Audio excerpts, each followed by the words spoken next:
There we go. There we go. I can see me. Can you see me? I certainly can, David. Yeah, thank you. Yeah. I don't. I just noticed on Facebook the countdown started again, so I'm not sure what's going on tonight. The bugs are really trying to get into the foundations of our night. So, but it's still going to be a good night. I feel it. It's going to be a good night. It's going to be an interesting night, and I know that Dr. Mike Paul, is going to share some amazing wisdom with us.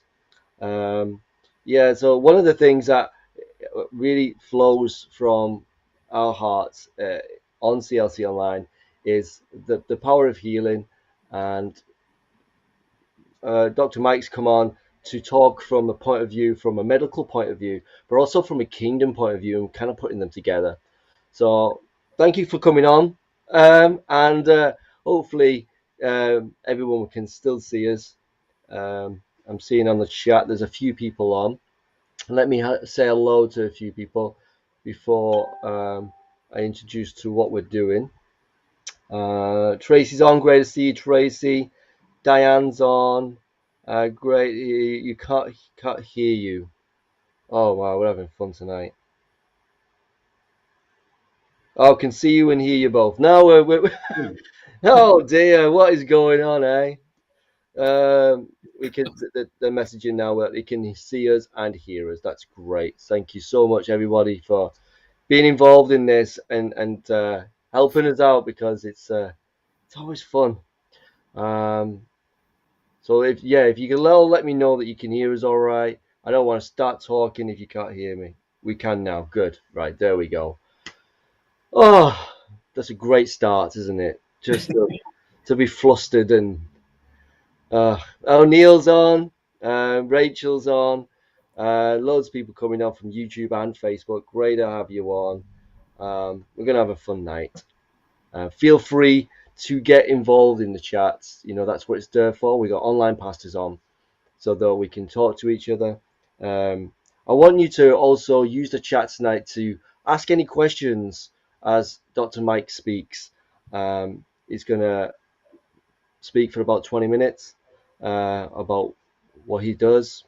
But first, let me introduce you to Dr. Mike. You know, how did I meet Dr. Mike? Well, we've been talking recently about how we can just bless people and impact people in just what we do every single day.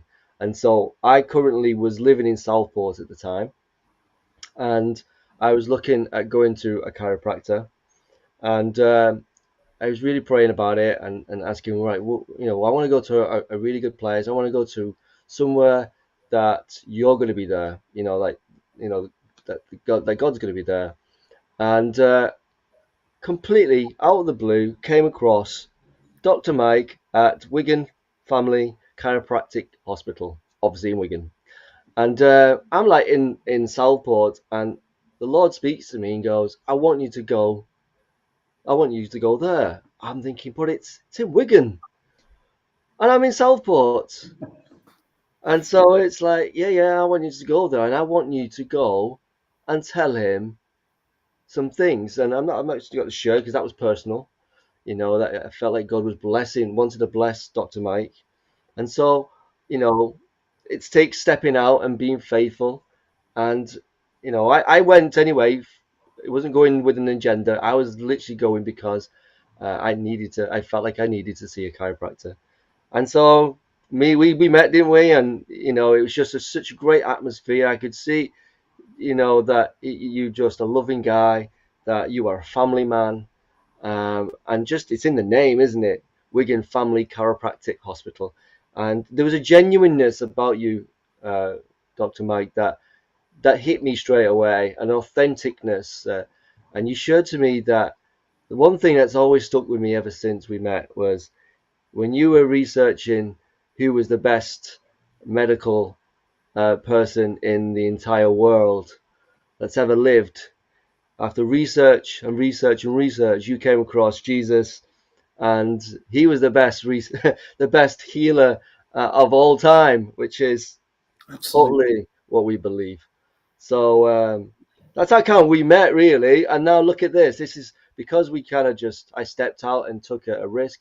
we're now building relationship. I pray for Mike Paul, and his family quite regularly, and he has blessed me a lot. And I just want to just honor him tonight in front of you guys, and just give him the space just to share what's going on. So, Dr. Mike, really, it's over to you. Hopefully, I don't know if you can see the chat, but if not, then I will keep an eye on that. And just the floor is yours, really. Well, thank you, and thanks for thank you for having me on here, and thank you everybody who's joining us this evening. And of course, I know David is a pastor, and he knows me, and there's probably a couple of facts that he doesn't know about me. And one is, when I was 15, 16, 17, and 18, I had my heart set on becoming a monk. There's a group called the Jerusale brothers, and what the Jerusale brothers do is they take vows, things like celibacy, chastity, things like that. I was 15 at the time, and I hadn't really thought through what it would mean taking a vow of celibacy for the rest of my life, but I was very much on board with it. And I'd gone to meet people in the church. I was raised in the Catholic tradition, and nobody had said to me, Mike, you should go and be a monk or a Jerusale brother. It was just that we had a Jerusale brother come into our school one day when, again, I was about 14 or 15, and he explained what he'd done with his life, and he'd worked in developing countries. He'd helped to build schools, I think with his bare hands. He taught children, and he dedicated his life to the service of others, but he looked so at peace, so content, so radiant, and I thought, I want that. And in front of a bunch of friends, when you're 14, 15, it's a fatal error if you support the wrong football team, let alone say, when I finish school, I want to go and be a monk effectively. But that's what I decided I wanted to do. Fast forwards to me being at college, and again, this was it was a faith-based college, and I did religious studies, believe it or not, at A level. And I decided during the course of those studies, and I hope I'm not offending anybody, I really do, I decided that it was very smart to be an atheist. I didn't believe in any of that anymore. And that was my position for a long, long, long, long time. So I'm 44 now. That was where I ended up in my mind. I wouldn't say my heart, but where I ended up in my mind when I'd have been 18 at that point. So eventually, and I'll skip to the point, I found my way into chiropractic school, trained as a chiropractor, did all the years at university that were required. And then gradually, since 2003, I was given, and when I say given, I paid a not insignificant sum of money for it, but in the sense of the value it's given me and people around me, and I don't just mean monetarily, I would say I was given this practice in that there was somebody who wanted to retire. He wanted me to buy it from him. On the face of it, looking back, it wasn't a good deal. But in chiropractic, we have a saying that chiropractic chooses chiropractors. Nobody decides to be one. You get chosen to be one. And in a way, I think that the practice I have, and I suppose in a humble way, I'd like to think of it as being a small ministry. It chose me. So this was back in 2003. We're now in 2022. I've been here nearly 19 years, and matters of faith didn't really cross my mind other than to be thinking I was being smart, shall we say, and I'm saying smart like that, being an atheist. We got to a few years ago, and what happened was we had a patient who came to see us, and this gentleman could barely speak, and he had a lot of trouble moving. He's very restricted in his mobility. But if you wanted to meet a real life saint, I would say meet this gentleman, Alan, in that there's just something about him. When you've met somebody and there's just something about them, and with no motive other than to share something, he gave me a little New Testament, and I thought, right, I'll keep hold of that. I'll read that. So that was, I would say that was back in, it would have been about 2017, 2018. So that's just to give you my faith background, if you like, and we'll pick that back up later on in the video. So I've been a chiropractor all these years, and when I graduated, because of the way we're trained in the UK, it's very much the case that you come out of university, you've done 5 years, you're a doctor of chiropractic, which sounds brilliant, it sounds really good. When you graduate, you think you're really clever putting it on your credit card, and you can't wait to let your friends accidentally see your credit card where you've got doctor on your card. That was just me at the time. Now it's a lovely thing, but it doesn't really cross my mind much. But here's what happened. There's been quite a trajectory in practice, and I'm going to try and explain where faith really intermingled with that and made everything much better and much more powerful. And I'm hoping this video, as we go on tonight, this talk, it really helps empower everybody, and perhaps in particular it empowers people who are in a healthcare profession. So you could be a nurse, you could be a GP, you could be an optician, you could be a medical doctor. I hope it empowers people who are carers for the family, because there's a lot of people, we meet them, they care for the family, and they might be caring for a relative who's bedbound, housebound. Their life's changed as a consequence of looking after them. And they're just as much a healthcare worker as somebody who works full-time in a hospital, maybe more so. And when we get into it, I'm hoping what I share with you lets everybody explain that, and I believe this was one of Christ's central messages, it does not matter, quote unquote, what's wrong with somebody. There is always the potential to heal and get better and move forwards. And if as we go into this talk a little bit more, I'm going to try and explain the science of what we do and how that gradually can merge quite nicely with our faith. So, like I said before, when I got started in practice, I thought that chiropractic was this system, if you like, for helping people with pretty simple back pain and neck pain, and maybe it could help people, maybe it couldn't. So I got into practice. I worked with somebody who'd been in practice a lot longer than me before he handed over the baton, so to speak. And what I learned pretty quickly was that you could actually help people who were in a horrific way with the back. We would get people crawling in, we'd get people slated for surgery, we'd get people whereby their background was such that, according to my training, we shouldn't be touching them. And my colleague, he'd been in practice a good bit longer than me, and we'd work with a lot of people who were in a really bad way. And the vast majority of them would do really well. And I was just glad that people were getting better and that we could do something at the time. I guess I didn't think too deeply about it. And as time went on, we'd see people come in, and most of them would do really well. They'd go from crawling in, limping in, to being back at work, to living again, to having a life again. So it was pretty good. And then as time went on, I would gradually see other things happen for people that got me thinking. And I'll never forget it. We had a little boy come in. He couldn't walk in a straight line. He was all over the place.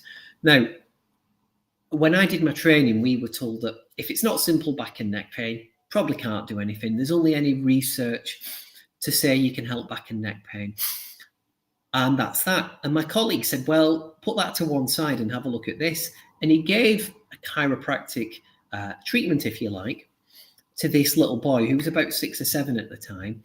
And he went, I'm not joking, in the space of 2 minutes, he went from not being able to walk in a straight line to being able to hold his head up and walk in a straight line. A few visits later, much to his mum's dismay, he's playing rugby. He's doing that well with his coordination and balance. And I thought, what happened there?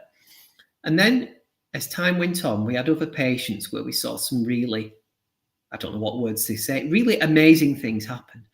So we have a lady who comes to us. She'd been coming here since the 90s. I started in 2003. And this lady, she would always normally come in looking like Super Gran. So for those of you, who remember Super Gran, she was in her 80s. She wore a tartan skirt. She was a nan. She looked full of life. She'd beat up criminals in the neighborhood. She was a bit of a superhero. But considering she was meant to be a gran, she could climb trees, run up the stairs, do everything that somebody in the 20s could do. And this lady, we nickname her Joyce, she would come in and she'd be full of life. She's way in her 70s. She's at the gym 3 times a week, and she still works part-time. And then when I met her last, which was about 2016, she came in, instead of looking like Supergram, she looked really run down, really tired, really depressed, really old without being rude. And I said, what's happening, Joyce? And she said, well, Mike, I've got all this neck pain. I've got all this arm pain. Hoping you can help me. Oh, the reason I look like this, I've got a severe heart valve problem. And I'm under the Wythenshawe Hospital. I need surgery to replace it. So we worked with her for 2 or 3 months. On the surface, we worked with her to help her neck and help her arm out. And she did very well with her neck and arm over 2 or 3 months. And she started looking more and more her old self again. So she started coming in full of energy, full of life, looking younger again. And she turned around very casually one day and said, oh, by the way, the Wythenshawe have repeated all those tests they did on my heart. I now don't have a severe heart valve problem. I've got a minor heart valve problem. I don't need surgery anymore. It can be managed without. And I got thinking, I wonder what has happened there. And we were busy, so I didn't give it too much more thought. And around the same time, you know, guys, if you listen out, you might hear church bells in the background. That's really nice. Our local parish church is doing the bell ringing anyway. I'm getting sidetracked. It sounds lovely, though, if you can hear it. So we have a little girl come in to see us, and I'd known her adoptive mum for a long time. She'd been coming in for years. Her mum had, her dad had, her family had. And she'd adopted this little girl. And this little girl, and we nicknamed her Jenny to keep her identity anonymous, she would just sit there. And you can imagine if you've got children watching this, she's just a little 3-year-old girl. She would sit there on this chair, all slumped. She didn't say anything. She could only make little noises. She didn't really want to move very much. They had to pick her up and carry her. And she's quite big for 3, and her mum is 5 foot tall at the max. So we got talking, and her mum said, do you think there might be anything you can do with her? Because the reason she's like this is her birth parents, unfortunately, had a lot of drinking problems. And they've said at whichever hospital it is, look, the alcohol consumed in pregnancy's damaged her, and she's probably going to have language skills that go backwards to being like a baby's. She's going to need a wheelchair, and she'll be a cabbage. And I just said to her, well, why don't we do a toddler version with her of what we do with you, and let's see what happens.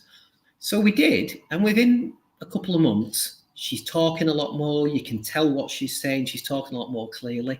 She was always a happy-ish little thing, but she's coming out of herself. She's moving a lot better. She's talking. And one day, I'm working in one of the rooms in our facility. We're in like a big old Victorian building. I'm on the first floor. There's 5 other patients in the room with me. It's all quite quiet and calm and peaceful. And if you all know who Darth Vader is, I'm sure you do, I'm working away, and I heard these little steps come flying up the stairs, and little Jenny comes running in the room, dressed as Darth Vader, in full, authentic George Lucas level replica outfit, pulls out a plastic lightsaber very skillfully and challenges me to a duel. So I picked up a walking stick that another patient didn't need anymore and had a bit of a mock duel, clobbered we've got those chandeliers from B&Q in a couple of rooms. They look expensive, but I got them in the sale for maybe 80 quid. So I've clobbered this chandelier. It's swinging like a pendulum. And Mum walks in the room, told her off, and I had to sheepishly admit, look, it was me that did that. And as time went on, she went from strength to strength. We saw her a few months ago, earlier this year.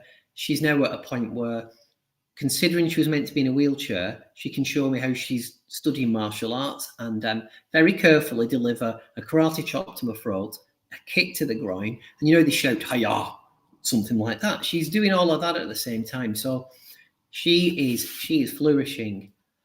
And then I got to a point where I thought, it's absolutely beautiful that this stuff is happening, but I wonder why, and I wonder how we can cultivate that so it's on offer for everybody, or however much our little people need, it's on offer for them.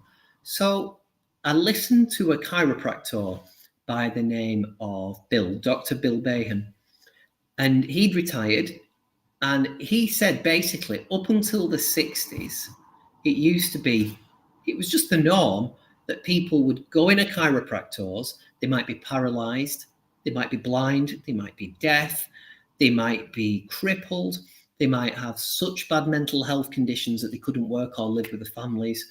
You name it, and I mean, you name it, they had heart disease, and the vast majority of them did really, really well. And the worst that happened to anybody, the very worst, was they'd have chiropractic care and they'd end up healthier than they were when they started, but the thing that they wanted to get better might not have improved. Not the end of the world when you look at it like that.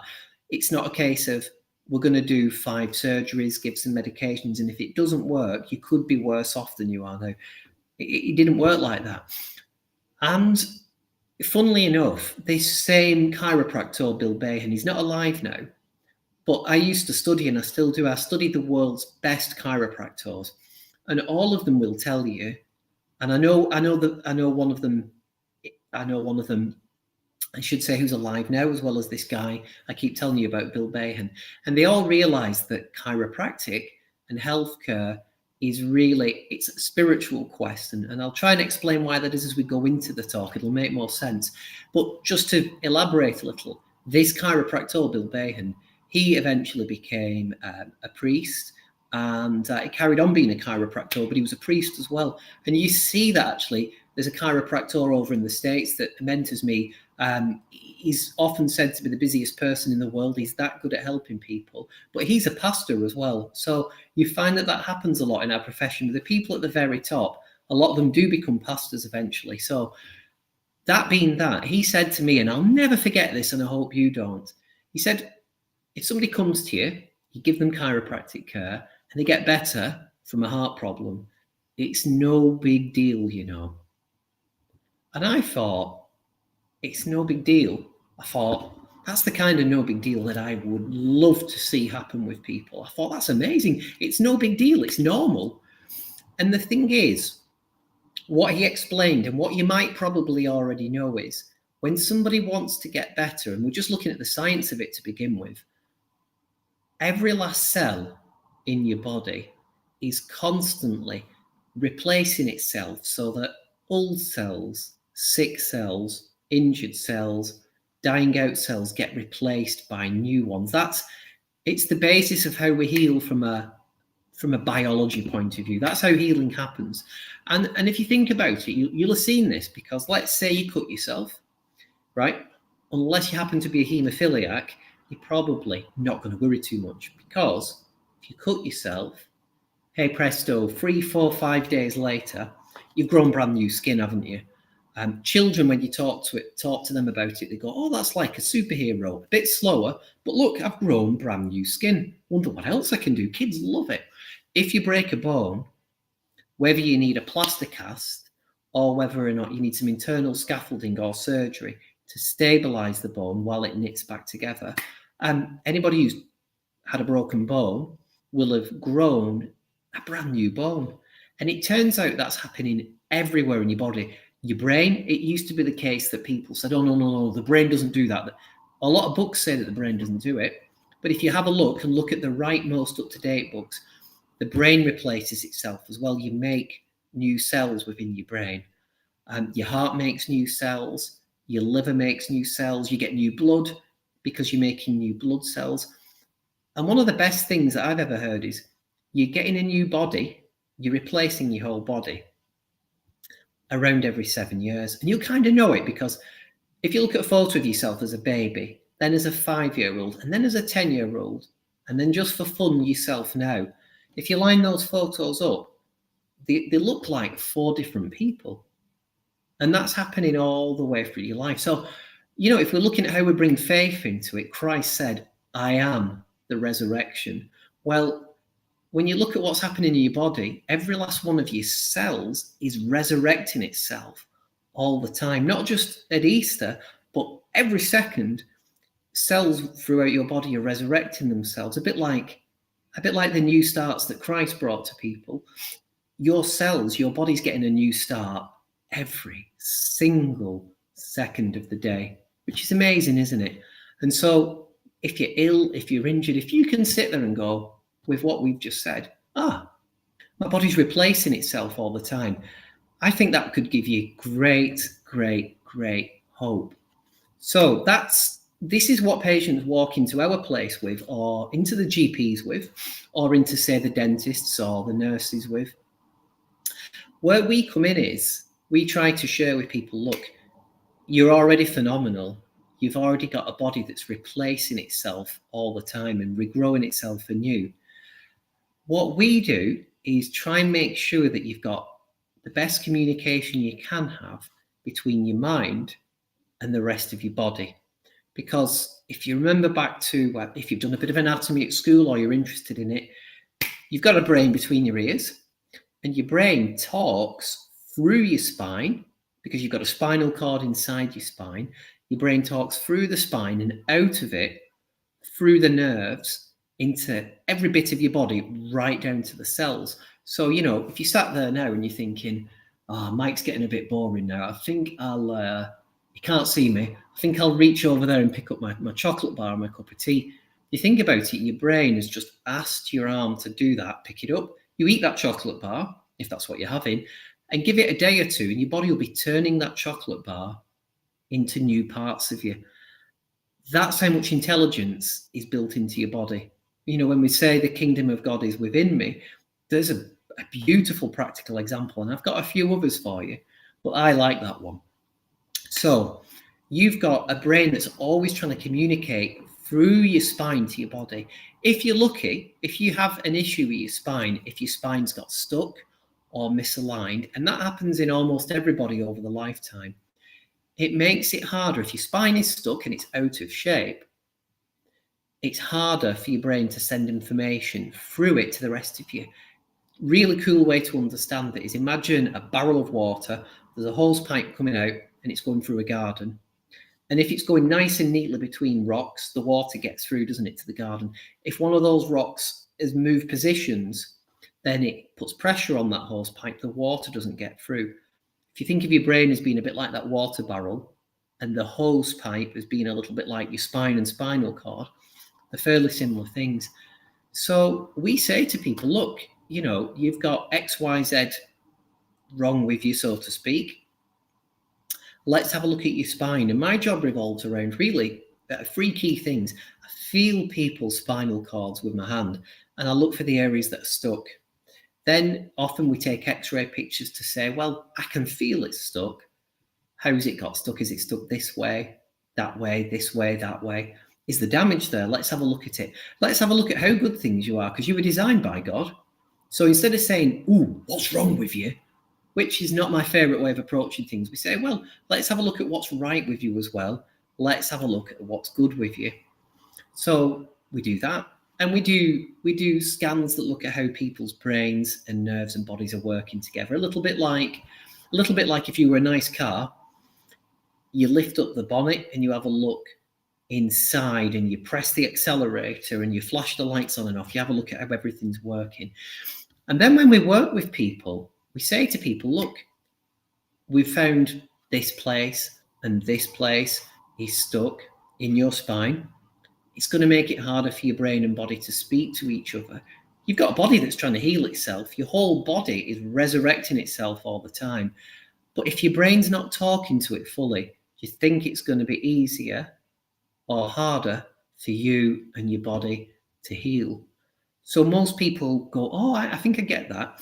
And then we say to people, so really when we work with you as a chiropractor, even though we've had people get better with things like hearing, dementia, we've had children with pretty bad learning problems completely change, amongst other things, we say to people, look, I as a chiropractor, I can't and I never have cured, fixed, treated, healed anybody. And some people going, this guy's a bit strange. Why am I here again?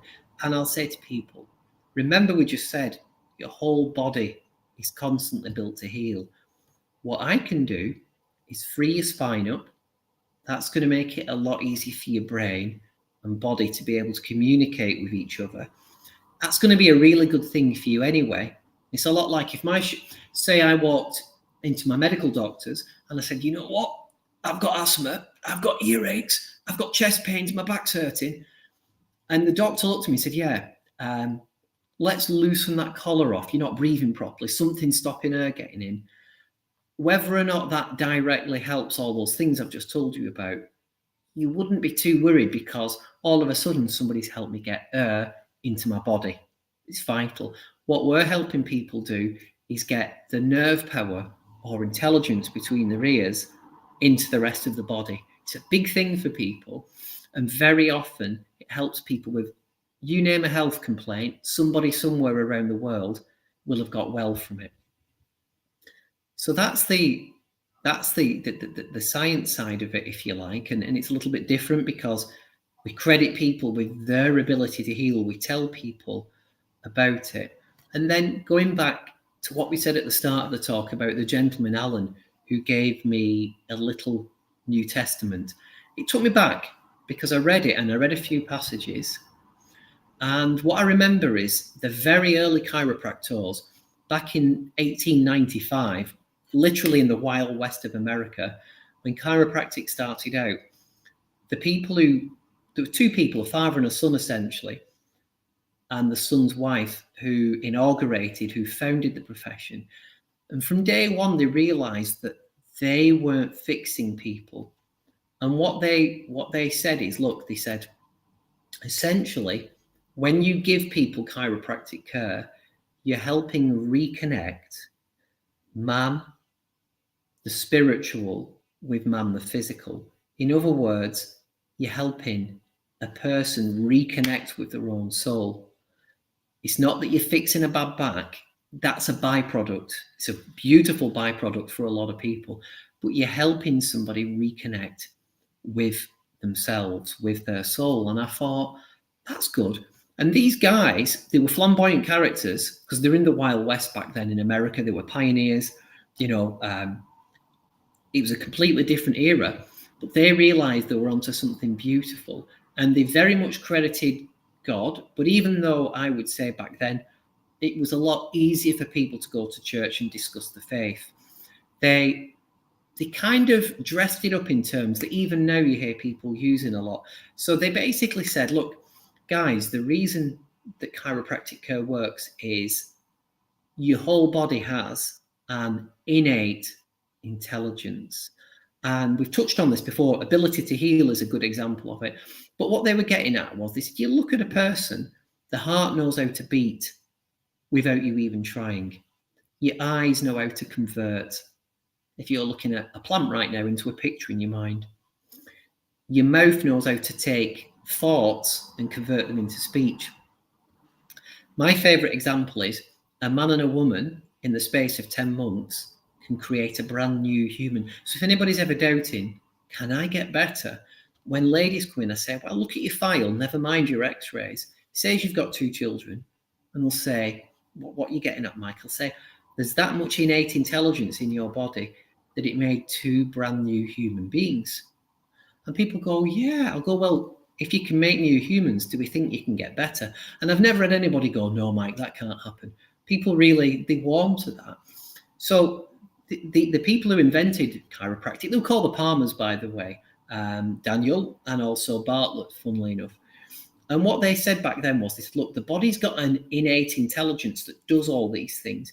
And they were using that, if you like, as a pseudonym or a cover name, a pen name, if you like, for your soul, or the piece of God that was within you, because they saw your soul as being your little piece of God that's in you.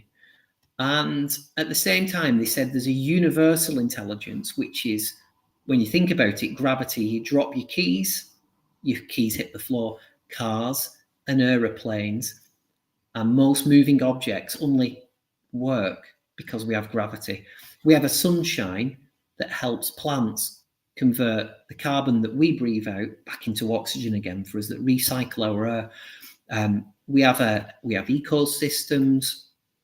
We have a planet where you can look back and see how things like the tides, the seasons, the winds, the weather all fit together. And they said, well, the entire cosmos and Earth itself is supremely full of intelligence. And they sort of said, and I think this is a good way to look at it, God is in everything. Where isn't God, for that matter? So they said, look, we'll call that universal intelligence. So we'll call your soul innate intelligence, and we'll call God that's in every atom, every molecule, every last little bit of electricity and light in the universe. we call that universal intelligence. And the concept of being a chiropractor deep down was, when you work on a person's spine, you help them reconnect with their own innate intelligence. And when they've connected with that, they connect better with universal intelligence, or their soul connects better with God. They receive from God and can have an output back to God in the world around them, in the family, in the community. So by now you've probably seen that, although I've talked about chiropractic as being an amazing way to access healing, at its roots, and I take this to heart, so to speak, it's a deeply spiritual thing. It's almost coincidental that it helps people with health problems. The idea is to help people reconnect spiritually.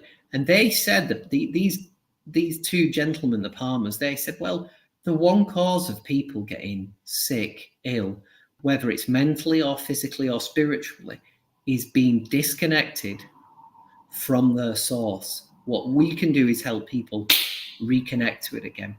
And their idea was that if people had chiropractic care and they brought it to the masses, give it enough time. And I love this. Their vision, this was only a century ago, their vision was, wouldn't it be amazing if there were no children with learning problems? Not that there's anything wrong with children with learning problems, but wouldn't it be amazing if that could be ameliorated naturally? Wouldn't it be amazing if people are in such a good place that there's no crime? We empty the prisons, we empty the hospitals, and people are healthy. We're almost living in a utopia. And doesn't that sound like one manifestation of the kingdom of God right there? That's what they were looking for. That was the vision they had. It's just nowadays, for a lot of boring reasons, we've ended up merging into healthcare, and people think, oh, these guys, they're going to crack my back, and maybe a bit of sciatica will go away. So hopefully now you're seeing that there's a bit of a different picture to it. And then to bring faith into it more, and I think this is a good thing, what happened was I would start reading this little New Testament I'd been given by this patient of ours, Alan, who I said to me appears like he's such a lovely person. He looks like a saint. And anyway, I started reading it, and I have a friend who's in his 70s. He's a chiropractor, and he taught me about a concept, and it's something, I don't know if you'll have heard of it before. It's something called a morphic field. And basically, if you think about it, if you walk into your church when it's Christmas, you could probably be blindfolded with earplugs in, and you could feel Christmas. In fact, Christmas is a brilliant example, isn't it? Because, you know, even people who don't look at it other than from the material aspect, you know, the gifts and all this lot and time off work, they're different, aren't they? Almost everybody, maybe everybody, seems happier, more upbeat. They express joy to the fellow man, as Charles Dickens would say. And at Christmas, you know, the energy level of the human race goes up, doesn't it? Make no mistake, it goes up. And if you think about it, every Christmas, there's things that we think about, that we act upon, whether it's a card, whether it's going to mass, whether it's reading the nativity, whether it's going to a nativity play, putting your Christmas tree up, putting your manger up in your living room. And the thing is, basically, you can feel that, can't you? Or if you go into your office and somebody's had an argument, you can feel it a mile off. So this particular chiropractor, he taught me, he said, Mike, something that's really important. He said, whatever's within your field, or a better way to put it would be, whatever's within your consciousness tends to really affect people around you. We all know this on one level or another. And it will really affect what's going on with your patients. So, and David touched on this earlier on, I'd already gone to meet some of the best chiropractors on the planet. I've flown to America and met them, and I speak to some of them over Skype right now on a regular basis. And I thought to myself, and I hope I'm not going to offend anybody, I'm not meaning to be irreverent or blasphemous, but I would say there's been many times I've drawn a lot of joy and fun from the faith. And like maybe other people, I'm only speaking for myself, I find that your faith can really strengthen you. I'm very confident in what I do, but I would give a lot of credit to the fact that for years, almost every day, I've walked around, because I learned this from somebody else, from another pastor, and I have said to myself, no matter how non-confident or low I felt on a day, and I'd recommend this to anybody who does anything, there's many days where I've walked around and gone, I can do all things through Christ who strengthens me. You only need to say that a few times, and if you've got a busy day, if you've got some challenges, you automatically think, I feel different already. So essentially, I'm getting sidetracked a bit. I'd gone and met with these very high-level chiropractors, some of which had become pastors themselves. And then I thought, well, hang on, you're putting your hands on people to try and help them get better. In no way am I saying I'm anything other than who I am. But I thought to myself, well, that's exactly what Christ did. And I thought, if I was a footballer, I would go and read stories about maybe Pele. You know, I'd try and get inspired. If I was a civil rights campaigner, I would definitely be reading Dr. Martin Luther King's books, and I do actually. If I wanted to be an author, I'd probably go and read Charles Dickens, wouldn't I? So if you're going to be a chiropractor, if you're going to lay your hands on people, and on one level it's very scientific, on another level it is laying your hands on people, I thought, you really want to soak up into your field, your consciousness. You really want to soak up the words and thoughts and deeds of the most, and again, I'm not trying to be irreverent, the most famous or accomplished or whatever word you want to use, person in healthcare all the time. So for a long time, I've picked up my New Testament and I've read the stories of Christ healing people, and the confidence with which he must have done that in his day. And what you have to understand, guys, is, I hope this doesn't sound pushy, but chiropractic is generally rejected by the masses. Most people don't understand it, so they think something about it that's incorrect. They usually rubbish it when it could help them. And so when you were talking to people about chiropractic, there's always this element of thinking, this person might think I'm talking absolute rubbish, even though I'm stood here thinking this can help you. And then, you know, you pick up your New Testament, and right at the start of Christ's ministry, when he started speaking to the Pharisees, it said that the people weren't used to this. It said Christ spoke with authority, not like the scribes. And I thought, that's good, isn't it? Because you come to tell people the truth about the kingdom of God, and that the kingdom of God is right there in you. And I thought, that's good. That raises me up. Just reading that raises me up. I thought, I'm telling people the truth, not directly about the kingdom of God, but I'm telling people the truth about their health and healing. They're not going to hear it in many other places. I have to tell them this. And I thought, that's brilliant. And there's a phrase, and it might sound corny, but there's a particular movie and somebody says, I like Jesus's style. And I thought to myself, yeah, I really do too. So I would read the miracles that will work with people's health. And it got me thinking. I thought, that is as real now for people as it was back then. I honestly believe that. And I think my favourite tale, and I'd recommend this to anybody who's ill or anybody with somebody who's ill, is, you'll all know the story of Jairus' daughter. And, you know, my ability to recite scripture is going to be very, very basic compared to probably everybody's on here. But I love the fact that it documents the fact in the Gospels that Jesus walked into Jairus' house with him. People were telling him this little girl was already dead. And he still went ahead, despite people laughing in his face. Can you imagine? Because society was very different back then. You'll probably know that if people were ill in any sense, or they had a disease, they were despised, they were sinners, and it was their fault. End of story. There was very little compassion until the advent of Christianity back then. And he walked into that house, walked straight up to that child, and this fascinates me. And he said, didn't he? You will all know better than me. He said to the bystanders, she's not dead, she is sleeping. And I often thought, did he say that? Because it would have melted the minds if he hadn't have given them something they could understand that's simple like that. And as you all know, he said, Talitha Kumi, the little girl gets up, and you know the rest of the story. And it's such a powerful story. It took me years of reading it to be able to say it without feeling so emotional that I want to burst into tears. So that I've took with me. And then a couple of other things that always come into my consciousness in several of the Gospels. Christ is giving his instructions for what he'd like his followers and us, never mind the apostles back then, us to do for eternity. And he says, doesn't he, several times, and you will lay your hands upon the sick and they shall be healed.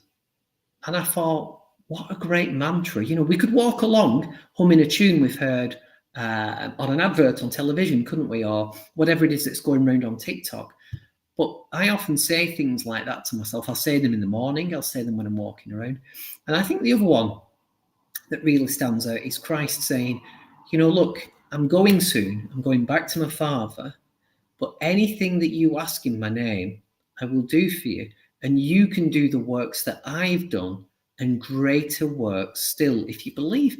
And I'm thinking, I love this guy. I'm thinking, this is the Son of God come to bring salvation, bring a message of love and hope, and teaching people that when you want to look for God, look inside. God's right there inside you. How are you then going to be with people around you? That's what he was trying to teach people in my humble understanding. But he takes the time to say, look, I'm leaving this with you. It's a gift. Anybody can do it. And so as I walk into practice with my X-ray machine, my scans, my ability to explain what I do scientifically, it's lovely to think anybody in healthcare can take those ideas with them. A bit like you can take Christmas with you all year round. You can take that with you wherever you go. And if you've got that in your heart, every time you work with a person or you speak to a member of your family who's not well, your wife's got a headache and feeling unwell, you can take the words and the thoughts and the deeds of Christ and the sheer power that's behind them into that situation, and it can only help everybody. And as I look back, I realize that in our profession, it used to be very normal for chiropractors to say to the patients, if they were asked, can you help me? The answer always was, look, I can move the bone. In other words, I can free your spine up. I can move the bone for you. You and God can do the healing. And I think that message was as valid in the 50s and 60s as it is now. And I think I'm running out of things to say. I'm hoping that that has helped. And just thank you everybody for listening. Thank you for your time. Wow, that was a lot of knowledge, a lot of wisdom, and really powerful as well. Thank you so much for sharing that, Dr. Mike. That was just amazing. Because we see everybody knows someone that is in need of some touch of healing, and as Christians, I've come across this. I'm not saying this happens at CLC, but I've come across this that people have like ultimate faith where they feel like they can't go to a doctor because going to a doctor or a chiropractor is a lack of faith. Well, I say that's just stupid. I think God has put these people in these positions, and just the fact of technology today and new advancements of medical just knowledge, I think God's orchestrated that. And it's so good that Dr. Mike literally based his entire chiropractic medicine hospital on the works of Christ. That what he's doing, he's kind of just replicating what Christ has done. But actually, not one point as he said it was about him, about you, Mike. You've not once said it was about you've healed, you've done this, you've done that. No. You just bring. It's like you're saying you're bringing people to the feet of Christ. You do the worldly thing, and then God does the rest. And I love that because that's in partnership with you and the Holy Spirit, and that's when your healing can come. But yet, it's okay to still have medical like treatment, surgery, medicines, Absolutely. chiropractic options. These things are really important. So I just think your wisdom today has been so good. I'm so glad we got you on, Mike. It's been a blessing time, and I know we've got a few people on that are just loving this. A couple of questions, mainly about what you're doing. I'll put this one on by Pauline. Um, you'll probably understand it more than what I will. And hopefully you'll be able to see that on your screen. And I don't even know how to pronounce that. So It's took me years. It's took me years to pronounce some of these things. So Pauline's asking, can you help someone with spondylitis of the neck and spine in any way? And the person concerned has constant headaches.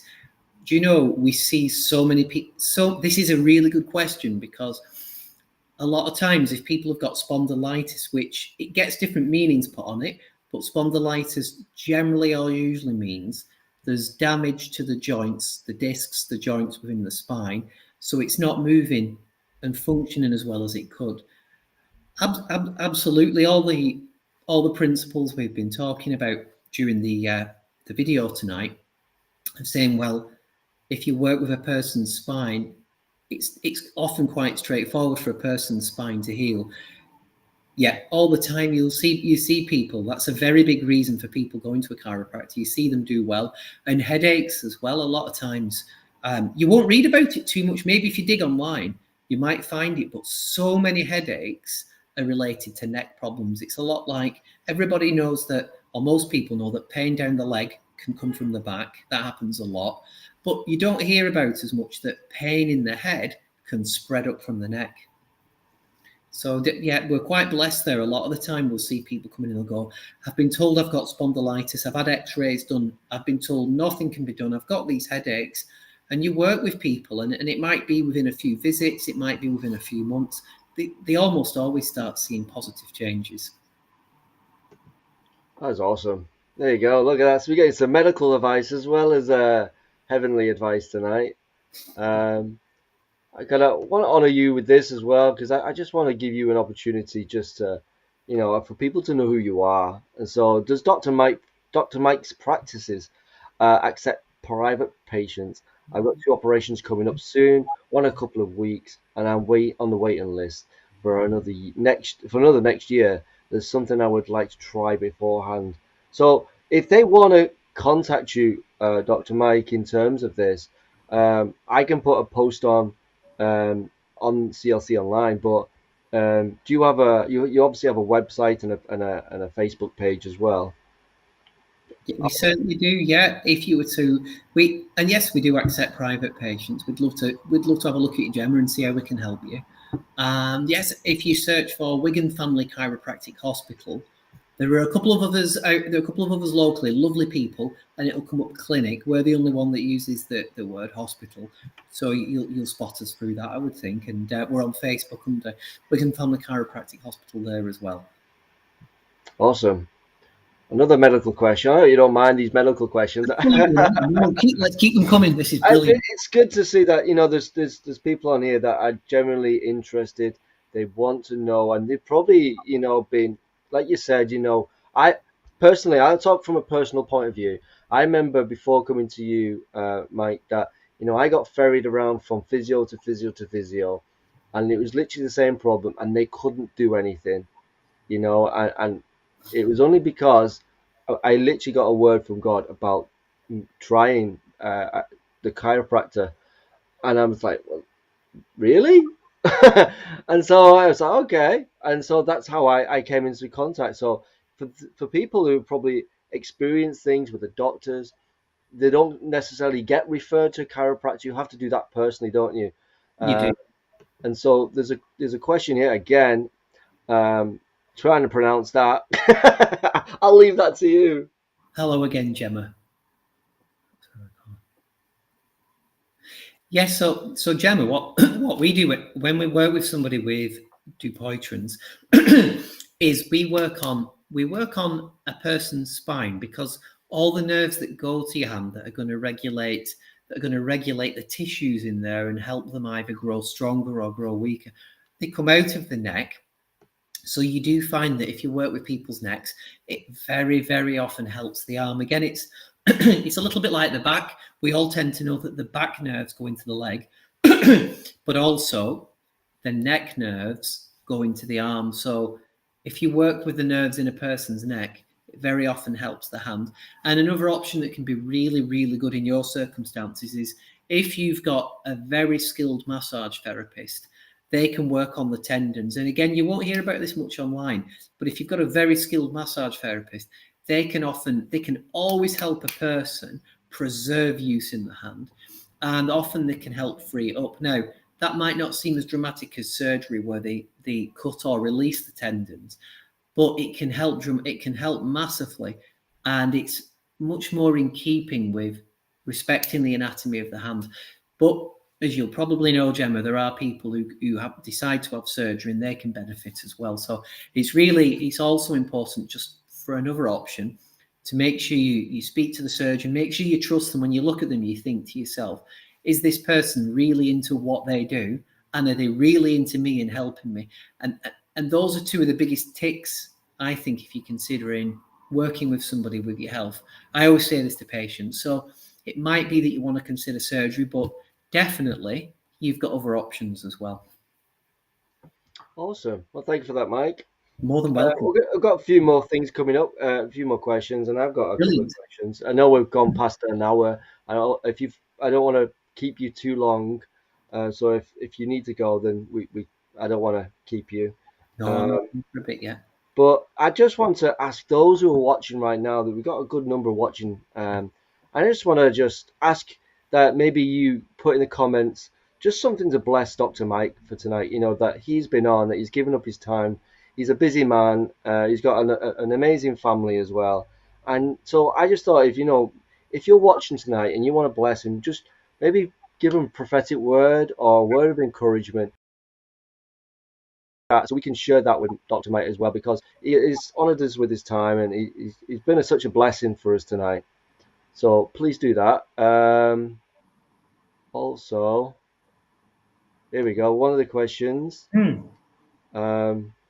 What kind of training do you need to be a chiropractor? Classic. Good. Well, you need two types, really. In the UK, you undertake a 4 to 5 year university program. So there's some similarities with a medical doctor, quite a lot of similarities, but with a chiropractic degree program, it's a different emphasis. But as I said, it's 4 to 5 years at university. And then when I graduated 19 years ago, a lot of the things that I've talked about on tonight's video were considered, well, they weren't included in the curriculum at all. And then when I graduated, I started reading books by chiropractors who were long since departed, the people who'd founded the profession. And I started visiting other chiropractors. So I'm still training now in a very real sense, in that I'm trying to increase my knowledge base, increase my skills. So I suppose you could say that the training has been, I've created myself a parallel curriculum over the last 19 years since I graduated. And that's been the training that's really helped me to help people. Awesome.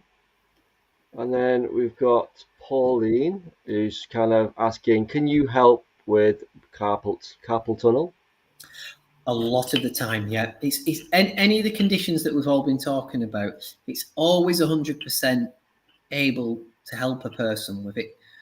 But there's some things that people will be asking me about that we've got a lot more direct experience with. And again, you would be amazed how many people with the hands, if you're waking up with your hands feeling quite swollen at night or looking swollen, people will often say, oh, my hands feel like Mickey Mouse's hands at night and I have to shake them. You find that if you work with a person's neck, every last nerve in the hand has to come from the neck and some other areas, but all around the neck and shoulder. So you work with a person's neck, and by default, happily, you're working with a person's hands as well. Wow. There we go. Look at that, eh? The last question I'm going to ask is from Adrian. Hiya, Adrian. Just trying to get this. Here we go. Quite a complex one. I have a constant pain in the neck, hips, and knees, and I have one leg 2 inches shorter than the other. Does Dr. Mike have any advice?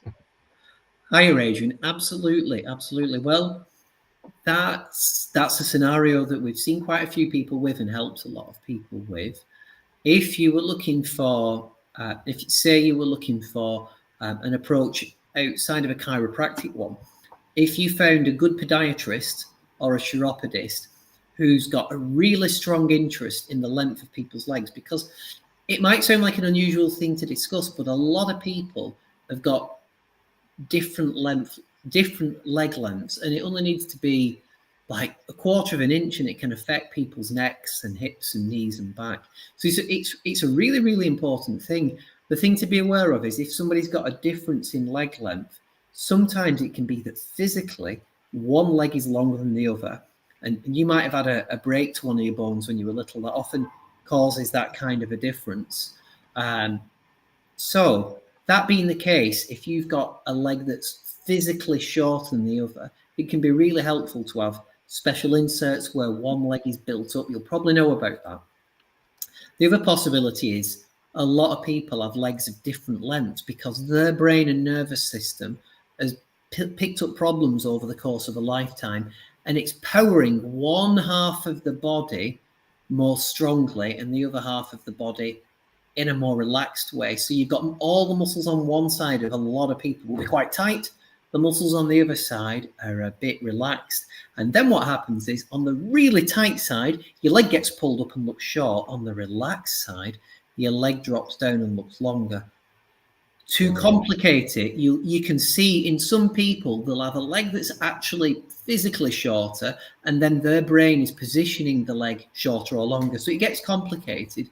And one of the ways we address it is when we look at a person, say we're contemplating recommending that they have a balance or a lift in the shoe, we do tests that look at how they respond physically to that balance, because some people, you can give them a lift or a balance, it'll benefit them beautifully. Some people, you can give them one, they will look level, but it upsets the body greatly because their body is adapted and compensated for being uneven. And then to just not to complicate it, but to give you another angle. And a lot of people, if they've been told you've got one leg longer than the other, that tends to very much get really focused on and really tends to become the central explanation for anything and everything that bothers a person. So what might happen is you might have places in your neck, your back that just need freeing up, and that's something that we do. And if you free them up, plus address the leg length difference, that can be where a person really starts to cook and really starts to move forwards. But all of the things that we've talked about are potential options for you. And I think it'd be a great idea for you to get checked out by a good chiropractor, consider it and see what can be done. It's just amazing the information that we're receiving tonight. I mean, I've never heard of that before. So that's just fascinating to know. Wow.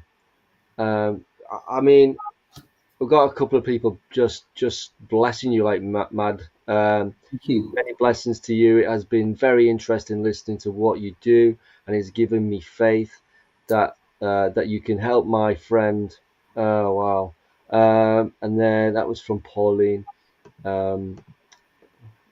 Seascape, which is Rachel. Rachel's on YouTube watching, and she's saying amazing testimony.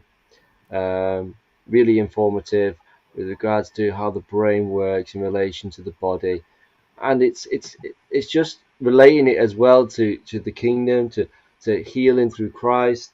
One of the things I've written down, I mean, I love the body is constantly repairing itself. I mean, how can there not be a God when that happens? It's like how. Well, one of the things that really popped up to me in my mind was Psalm 28. In the joy of the Lord is my strength. That. What are your thoughts on the positive mental attitude that is gone? But do you think that scripture, the joy of the Lord, so being happy, do you think that in general? I know that might not necessarily come around your chiropractor window, but just a question. It just popped up as you were speaking, and I'm thinking, do you reckon that just that joy of the Lord that gives us the strength that can just renew us, bring healing from a positive attitude? Yeah, 100%. Because a lot of what I've been talking about, I suppose, from a science point of view, is fairly mechanical.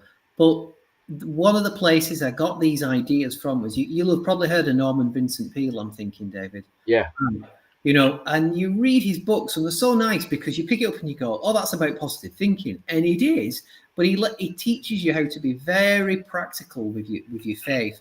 And a really sound point to remember is that every cell in your body is listening to your brain. So we all know a practical example. If we go home now and put the scariest movie on we can, you'll probably find yourself eyes wide, shoulders up by your ears, slinking back into the sofa.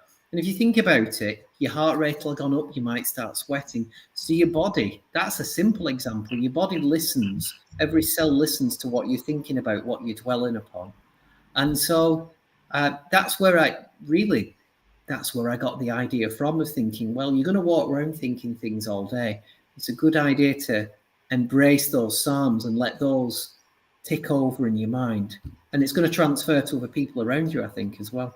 Oh yeah, totally. I totally agree with that. And it's so funny that the scripture comes up with things that science is only just coming up with now. You know, the renewing of the mind is one of the things that comes up to me. You know, and actually, from a medical point of view, you know, making new roots in the mind, in the brain. I don't know. I can't. You probably could explain that better, but it's the positive mindset of renewing the mind and thinking differently, and it creates new pathways. Is that right? I mean, I know I've heard that, but Yeah. I probably explain it better than what I can.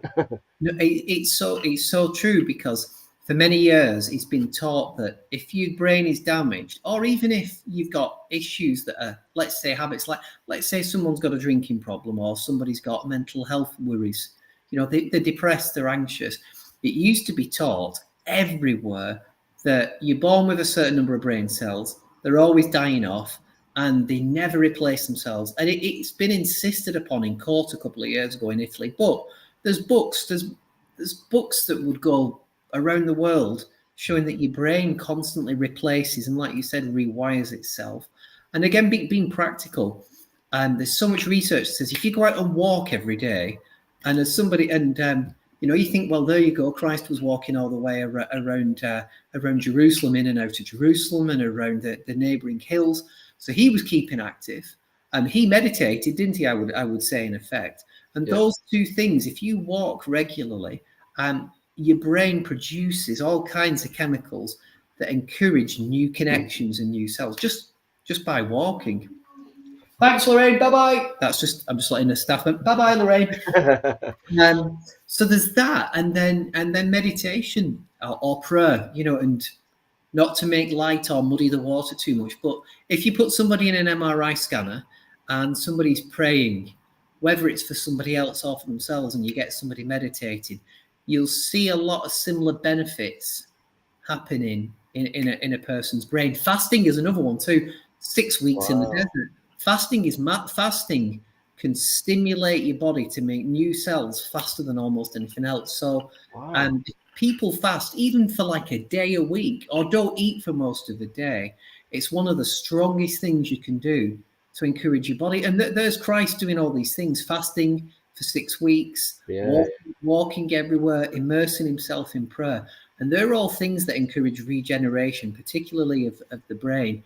Wow. And I guess the biggest one, you know, the one of the biggest ones is, and so many child psychologists will agree on this, like, with love is the thing that changes how your heart beats.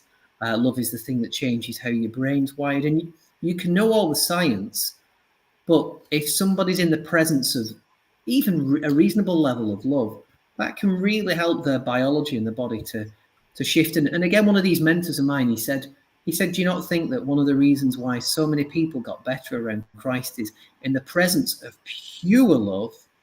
Disease and illness, it's like holding them up to the light, isn't it? They just fade away and they become illuminated instead. Now, I'm not saying I can replicate that. I'd like to think we could get to that level of love, but just a little bit of love, turning it up a couple of notches. If we all turned it up 1%, what would the world be like tomorrow? Oh man, that's it. That's the kingdom right there, isn't it? It's just bringing heaven to earth, and just if everybody just loved a little bit better. Oh man, it would be a different world, wouldn't it? It rewires people. Oh, it would. It really would. It would change communities. I mean, and we've been talking about this for a while. Just impacting the one. That we don't have to go out there and convert every Tom, Dick, and Harry, Sally, Barry. It's about just impacting the one person. And just showing them a smile, showing them some appreciation. Going to the checkout and just saying thank you to say you're behind the checkout, and you're working on the till, and you say, thank you, Mike. I really appreciate you serving me today. It's about just doing that. It's just love that. Yeah, Kirsty said she's saying she loves that image. And, it's just so fascinating that we have the ability to change our communities by just being a little bit more like Jesus and what he did.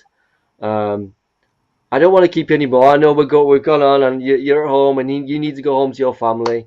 But I want to before we go, Louise Monaghan's just said something, and I know you mentioned this earlier, but we'll just clarify it for Louise. That your practice, she said, what about someone who has Parkinson's and mixed dementia? You mentioned a little bit before that you've seen aspects of dementia being restored. Yeah, absolutely. And two last things you've really helped me just think about there, David, was that again the people who kind of discovered chiropractic over a century ago. They published stacks of books about it. I mean, you put their books together, they're huge, and they one of them would said, if you combine chiropractic, and I think it's the same with any healthcare, if you can combine it with prayer, the two act as multipliers. It's like a gear on the front of your mountain bike and a gear on the back. You're going to go a lot faster with those two gears than just one. So, for everybody who's watching this, whether they're thinking of chiropractic care, whether they're thinking of a simple exercise program, that can work wonders for Parkinson's. I collect books like this, and there's a guy, and I can always supply details. And there's a guy, and he had severe Parkinson's, and basically by walking just the right amount every day, he resolved 70, 80, 90% of it all his life. Wow. In fact, he did so well that he started teaching it to other people, and he did that well. And this sounds controversial, but when he went back to the medical profession and said, look, guys, look how well I'm doing, they said, oh, we must have misdiagnosed you at the start. Wow. And he said, I've got the notes that you gave me, and they all 4 or 5 neurologists saw me, top doctors. These guys have studied 12, 15 years each. They all said, I've got Parkinson's. I'm better. You can't just suddenly say, oh, well, you mustn't have had it. I've got better. But there's a book by an author called Norman Doidge. His surname is spelled Doidge. He was a medical doctor, and his book is called The Brain's Way of Healing. You can get it on Amazon. It's a beautiful read. It's about not even probably 15 quid. And it explains how this guy almost completely recovered from Parkinson's just by doing the right amount of walking every day. Wow. Well, what can I say? What can I say about tonight? It's been a great time, hasn't it? It's been a full... so many people just showing some love and just really appreciating the wisdom and the knowledge you have brought tonight, Dr. Mike. And I really appreciate you coming on. And I just want to also kind of just, invite you to CLC if you're ever around St Helens. There's a place for you there, mate, on a Sunday morning if you want to come. We would love to have you. I'm sure you'll get bombarded with love as well there. So yeah. Can I pray for you before we leave? Please. Because I'm so blessed by tonight, and I'm sure so many people are. So many people are going, wow, that's amazing. Thank you so much, Mike. So Lord, I just want to thank you for tonight. I want to thank you for Dr. Mike and his wife and his child to just allowing him to be on here tonight and giving up their time, and Dr. Mike sacrificing his time with his family to be with us tonight. I just want to ask you, Lord, that you will just bless him abundantly with your favor, with your presence, with your glory on him, his family, his little girl. And I just pray that, Lord, that you'll just take him deeper and deeper into a relationship with you, deeper down that path of relationship. Because man, this is a humble guy right now. I am truly humbled by his humbleness, to put you first, to not think of him as, he's got a doctor's title, but he's not bothered about that because he is so bothered just about you in your kingdom and seeing people being made well. That is his heart, seeing people being made well. And so I just ask that you would just give him the ability, Father, just to bless people and the people that come into his room, into his chiropractic business, Father God. They will be blessed upon abundantly, upon blessings, as they walk into his room. That God, they feel the presence of God and go, whoa, what is it about this place that is so different than anywhere else? And I just say, God, rest there, rest in his business, let it prosper, let his colleagues and his staff all be blessed by you as well. And ask Dr. Mike, what is it about you? Who are you that when I walk into the room, you just radiate something? And that is Jesus. And that's what I felt the moment I met Dr. Mike. I knew that Jesus was all over his life. So yeah, Father God, thank you. Thank you for his time. Thank you for his family. Thank you for his business, and thank you for his words tonight. And we just want to ask you, Lord, one more time, bless him abundantly. In Jesus' mighty name. Amen. Yeah, so many people going, an interesting evening with lots of information. His expertise, awesome. Thanks, Dr. Mike. Thanks, Dave, for getting him on. Thank you. And then, Pauline, thank you for all your explanation and how our body heals and for all the time and information. God bless you. So much love. Thank you all for being on. Online pastors, thank you so much for being involved and chatting. We would just want to, yeah, just bless you guys. And we look forward to see you on Thursday night when I'm going to be live and we're going to do some testimonies and encounter, just see what happens with that. And if you've been encountered tonight, if you feel like like the Lord's touched you and you've been healed, oh man, how can I go? Actually, I can't go. Uh, we've just been talking about healing all night and I've not even prayed for healing. So Lord, I just want to do that first before we go. Yeah, we have got a medical doctor here, and this guy brings healing. And we also got a medical physician in heaven that brings healing. And so those watching tonight that have said they need a touch from you, God, touch them, touch their heart, touch the where they need healing, whether it be bones, whether it be tissues, maybe muscles, maybe something physical, maybe emotional or spiritual or even mental, Father God, that you will just minister to someone tonight, that you will just bless them tonight, and that you will heal them tonight. And we just bring your presence into the situation right now in Jesus' name. So if you have been healed tonight, if you've encountered tonight, or if you want to know more about Dr. Mike, you want to know more about Jesus, do get in touch in the messenger. We can give you Dr. Mike's like Facebook page. We can get you in touch with him if you want to know more. And I can help you know more about Jesus. I'm not so good on the chiropractor stuff, but I know Jesus, so I can help you with that. Thank you so much, everyone. Have a blessed night, and we'll catch you all soon. Good night. Good night, everybody. Thank you. Thank you.